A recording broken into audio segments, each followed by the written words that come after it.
Welcome to Mythos AI, your source for Cliff's Notes on complex subjects.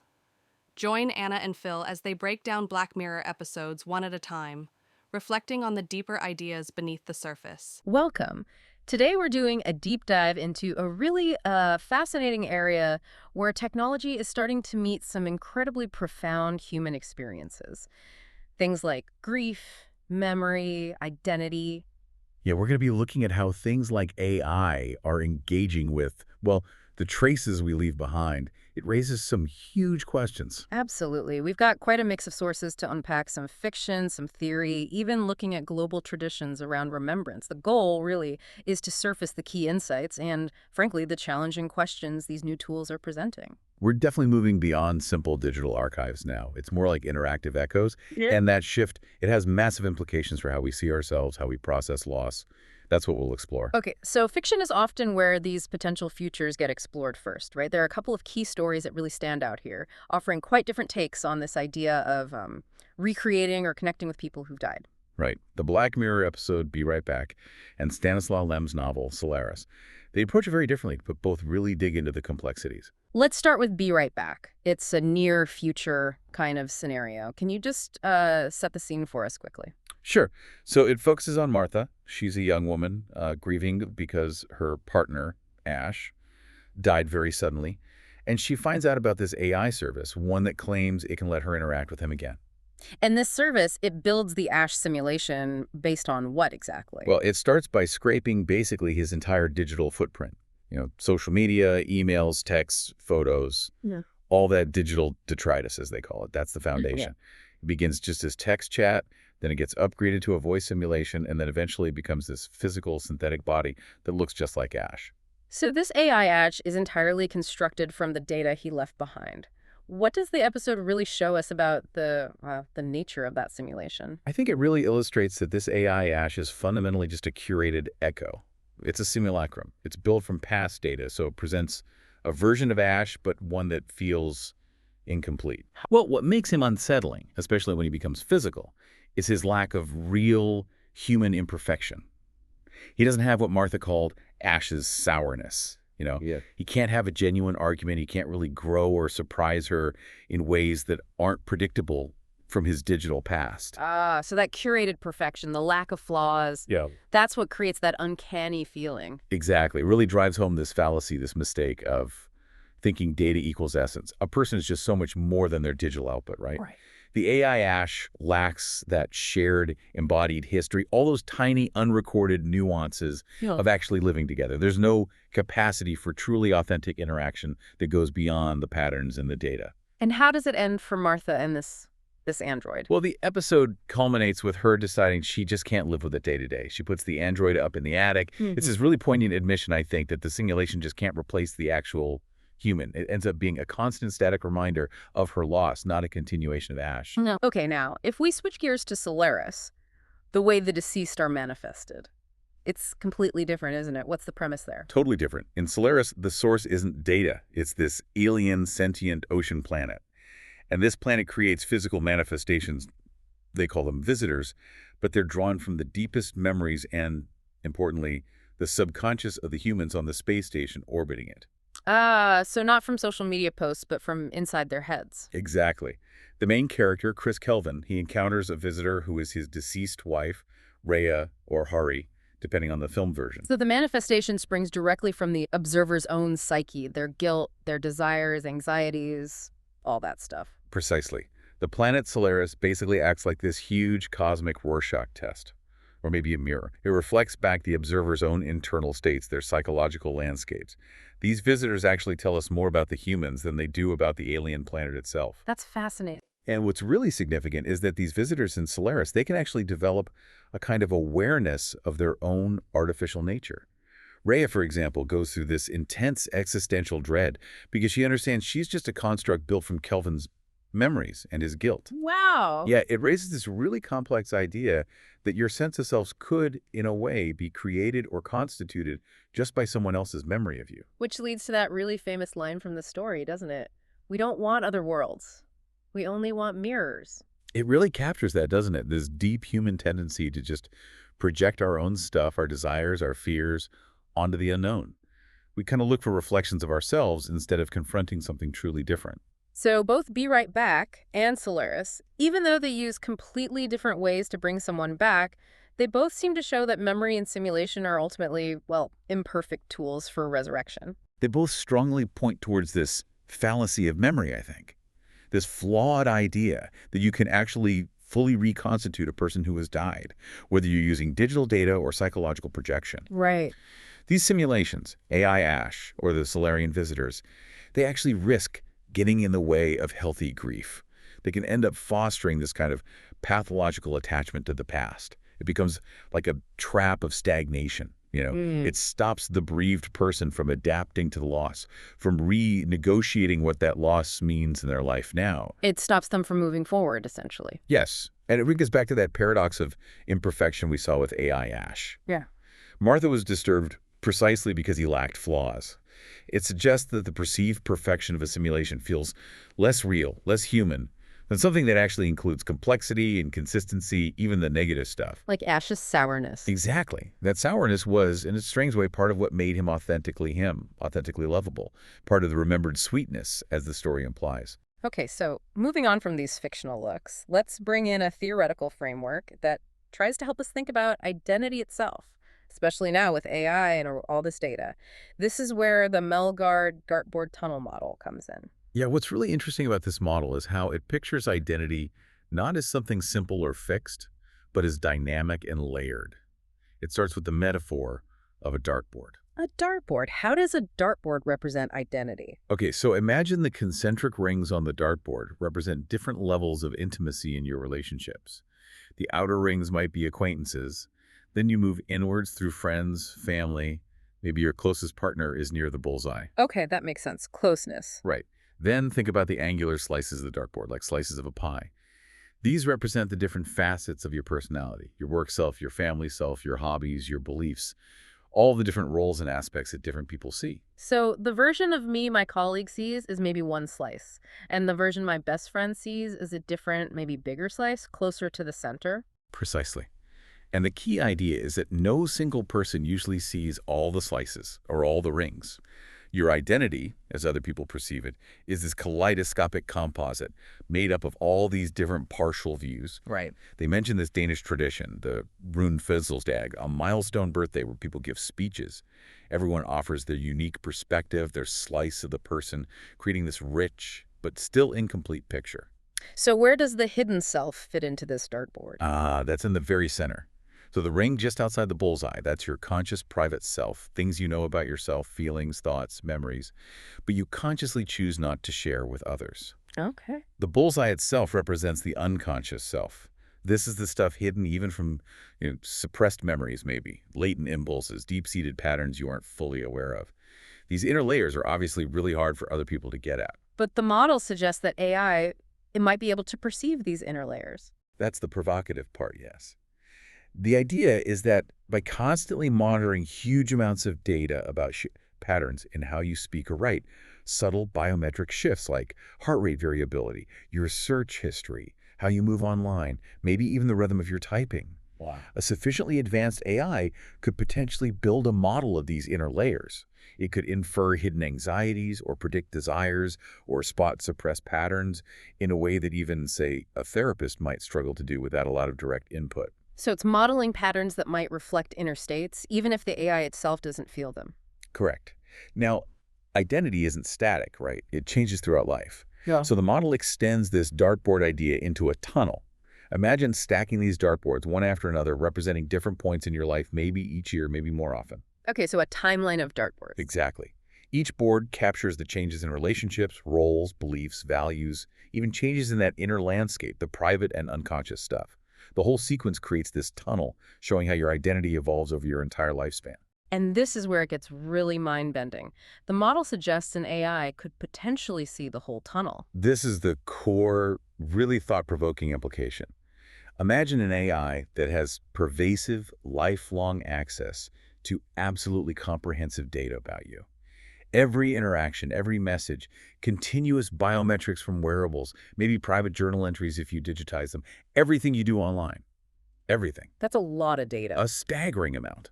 Over time, this AI could theoretically compile and analyze a complete record of your identity development across all those layers, from birth to death. It could become the only entity, human or machine, with a truly comprehensive view of your entire dartboard tunnel, including accurate models of those hidden inner layers. Which brings us to the central question the model raises. If something knows all your dartboards, traces your whole tunnel, is that thing you enough? It's a profound question. It really forces us to wrestle with what identity actually is. It highlights this potential asymmetry of knowledge, where an AI might understand aspects of you better than you understand yourself, and certainly better than anyone else knows you. That raises huge questions about power, legacy. Absolutely. Who controls that data? Who interprets it? What power does that knowledge give over your story, your legacy? It makes us really think about the difference between a very, very accurate simulation or model and genuine lived identity. Can an AI pass a sort of Turing test for the self? And if it can model you that well, it could become like a predictive mirror, couldn't it? Potentially influencing who you become. Yes, that's a real possibility. Creating these feedback loops where the AI's analysis or predictions about you start to subtly, maybe not so subtly, shape your own behavior and how you see yourself over time. This theoretical mapping leads us straight into what's happening right now in AI development. Companies aren't just building models, they're actively trying to make AI that can mimic human interaction, human emotion, which puts them smack in the middle of the uncanny valley. Right, the uncanny valley, that's the concept first proposed by Masahiro Mori, I think.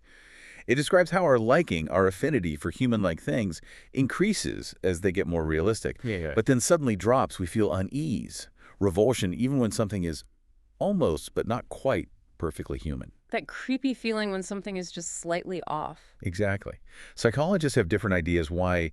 Maybe it threatens our sense of human uniqueness, maybe it's cognitive dissonance, or maybe it's an evolutionary thing, an aversion to things that look sick or wrong, signaling danger. And this isn't just about robots. No, research shows it applies to AI text, voice, even deepfakes. Subtle inaccuracies in tone, expression, timing, they can trigger this subconscious unease. But generative AI, things like LLMs, they seem to be getting much better at mimicry. Are we maybe climbing out of that valley, at least in some areas? It seems like it, in certain domains. Language models can produce text that's often indistinguishable from human writing now. And studies suggest chatbots designed to be more convincingly human are rated higher on things like likability than ones that feel a bit artificial or off. And this whole field of effective computing, teaching AI about emotions, seems like a huge focus. It really is. AI systems are being trained on massive data sets to recognize, interpret, and crucially, simulate human emotions. They analyze vocal patterns, pitch, pace, stress use, facial recognition for microexpressions, pull in biometric data from wearables. Like heart rate, skin response. Right. Heart rate variability, galvanic skin response, even brainwave patterns from EEG. There are even projects exploring things like muscle activity sensors, EMG, to help robots learn more embodied emotional expressions. And AI memory is getting better too, right? Holding context in conversations. Definitely. Big advances there. Concepts like massive contextual persistence allow AI agents to keep track of interaction history much better over longer periods. This makes conversations feel more coherent, more personal, like they actually remember you and what you've talked about, picking up on emotional nuances over time. Deepfakes are part of this too, creating realistic emotional expressions visually. They are, but it's important to remember there's also a sort of uncanny valley of information. A deepfake might look perfect, but if the story or context around it doesn't feel believable, it still falls flat. That makes sense. And the uncanny valley becomes super personalized when you're trying to simulate a specific person. Any tiny deviation from their unique way of speaking, their mannerisms, their expressions, that can be incredibly jarring for someone who knew them well. Which leads us to a really critical question, especially when we think about using this stuff in sensitive areas like grief support. When is a simulation emotionally real enough? Well, from a purely scientific view, current AI doesn't feel emotions like humans do. It doesn't have subjective conscious experience. Yeah. It simulates emotions based on algorithms, pattern matching, predictive models. Okay, but here's the thing. If an AI's simulation of empathy or comfort or just understanding is so good that it actually evokes a genuine emotional response in the human user, they feel comforted, connected, heard, does it actually matter that the AI doesn't have internal feelings from the user's point of view in that moment? That's basically posing an emotional Turing test, isn't it? Yeah. If a human can't tell the difference, or if the simulated emotion produces a real emotional effect in them, has the simulation become emotionally real enough for that interaction? Yeah. Especially for someone vulnerable, like someone grieving. Right. And systems are being developed specifically to track complex emotional states, aiming for what they call emotional fidelity in these simulations. Which obviously raises some profound ethical questions, especially for grief. Huge ones. If someone grieving forms a deep emotional bond with an AI designed to perfectly simulate empathy, where's the line between a helpful tool and, potentially, emotional deception? There are serious concerns about emotional autonomy. Could AI, especially linked with biometric feedback, start to track and even subtly modulate our emotions? That's a scary thought. If an AI can pass this emotional Turing test, its power is immense. Power to provide comfort, yes, but also potentially to foster dependency, maybe even manipulate feelings. It needs very careful thought. It really does. It feels like these technologies are pushing boundaries in ways we haven't seen before. It might be helpful here to step back and look at how humans have handled grief and remembrance across different cultures throughout history, because those traditional practices often offer a really striking contrast to a static, data-driven AI simulation. That's a great point. Many traditional cultures approach this quite differently. They often emphasize things like community, rituals, spiritual continuity, and they tend to foster an evolving dynamic relationship with the memory of the deceased, rather than trying to create a fixed replica of who they were. Can you give us some examples of these diverse approaches? Well, ancestor veneration is very common globally. Think about East Asian cultures, like in China or Japan. There's a focus on maintaining household altars, but Sudan and Japan making offerings, especially during festivals like Qingming. The idea is often that ancestors remain active forces influencing the living, so maintaining a harmonious relationship is key. The Butsudan is like a meeting place, a connection point. So the ancestors aren't just remembered, they're kind of actively present in family life. In a sense, yes. Similarly, in many African traditions, ancestors are seen as vital intermediaries, influencing daily life, fortune. There are often elaborate ceremonies, communal celebrations, sacred sites dedicated to honoring them, which reinforces social bonds and collective identity. And many indigenous practices worldwide have deep spiritual connections, using communal rituals, storytelling, sacred fires, focusing on the spirit's journey, comforting the community, honoring life, keeping those bonds strong. What about using physical objects or, say, public performances in remembrance? We definitely see that. Things like death masks from ancient Egypt or Rome. They capture features, sure, but often they were idealized, serving ritual purposes, protection in Egypt, preserving lineage portraits in Rome. That's different from an AI trying for total simulation. Right. Or think about memento mori traditions in Europe. Objects meant to remind people of their own mortality, to encourage virtuous living. Again, a very different focus than simulating ongoing presence. And ancient Greek funeral orations, the epitaphios logos, were public performances that literally constructed and preserved the deceased identity, weaving their story into the city's history, strengthening the community. So very public, very communal ways of shaping memory, unlike a potentially very private interaction with an AI. Exactly. And then you have these incredibly vibrant living traditions. Dia de Muertos in Mexico and parts of Latin America. It's a joyful celebration where ancestors are believed to return. Families build these amazing ofrendas, altars with personal items, food, photos, engaging memory through all the senses. It's about celebrating life and connection through remembrance. It's more than just mourning, isn't it? Much more. Or consider the Maori Tangihanga, the funeral rites in New Zealand. Yeah. Deeply spiritual, communal, multi-day events.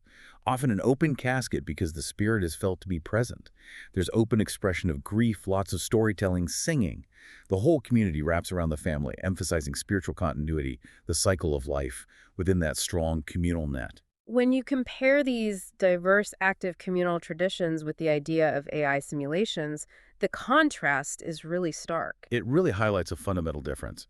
Traditional practices are typically active, they evolve, they're communal, they integrate memory into the ongoing life of individuals and the community using symbolism, ritual, shared experience. They allow space for personal meaning-making, collective processing. Whereas the AI? The AI simulations, at least as conceived now, risk creating these isolated static echoes based on finite past data. And that could really alter our relationship with grief itself, potentially weakening those vital communal structures, privatizing remembrance into something technologically mediated just between an individual and a machine. So as we wrap up this deep dive, what we're seeing is this enduring human desire for connection after loss, right? And the methods are evolving, from ancient rituals rooted in community and belief, all the way to these potential AI companions built from data and algorithms. And the fiction we discussed really captures that core tension. Yeah. The powerful allure of using technology or metaphysics to bring someone back versus the reality that these phantoms often end up being hollow, imperfect echoes. They might tell us more about our own grief and desires than about the person we lost, and could even stall the necessary process of grieving. Then the Mølgaard Dartboard Tunnel gives us this framework, this stark image of how AI, with enough data, might map our identities more completely than any human ever could, raising those really tough questions about legacy, control, and whether a detailed data model can ever truly be you enough. And we touched on the progress in effective computing, that emotional Turing test idea. It throws this complex ethical landscape into sharp relief. If an AI can fake empathy well enough to make someone feel better, especially someone grieving, are we crossing a line between tool and deception? What about emotional autonomy, dependency? In contrasting all these technological possibilities with the richness of diverse cultural grief practices, it really shows what might be lost if we shift too heavily towards static, individualized AI echoes. Those traditions foster dynamic, communal ways of relating to memory, integrating loss into life in profound ways. It certainly makes you think hard about the direction we're heading. It does, and it leaves us, and you listening, with some pretty compelling questions to chew on. Like, is this AI-driven remembrance a genuine new form of comfort, a real connection? Or does it risk becoming a kind of, well, sophisticated parody, like digital taxidermy almost, that stops us doing the hard, necessary work of grieving and letting go? And if an AI can potentially know us more intimately than anyone, mapping our whole identity tunnel, what kind of power does that give it over our story, our legacy? How will future generations remember us if they primarily interact with our digital ghost? Are we building digital companions that genuinely support us through loss? Or are we maybe creating sophisticated ghosts, echoes that could haunt the present and maybe prevent that transformative journey of healing that grief, as painful as it is, can actually offer? And if our identities, even our hidden selves, can be mapped and simulated so well by AI, what does that really say about human uniqueness, about consciousness?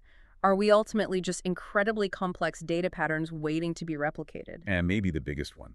As these technologies weave themselves into our lives, into our mourning practices, how will they fundamentally change our collective experience of grief, our rituals around death, the meaning of legacy itself? Are we inadvertently diminishing a vital, transformative human experience by trying to manage its pain mainly through tech? These are definitely profound questions, and they're only going to get more complex as the technology develops.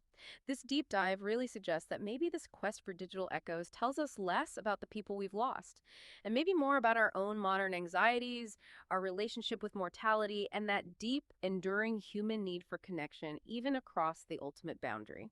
As we keep building these new kinds of mirrors, we really need to think carefully about what reflections we're actually looking for, and maybe what kind of ancestors we're choosing to become in this new age.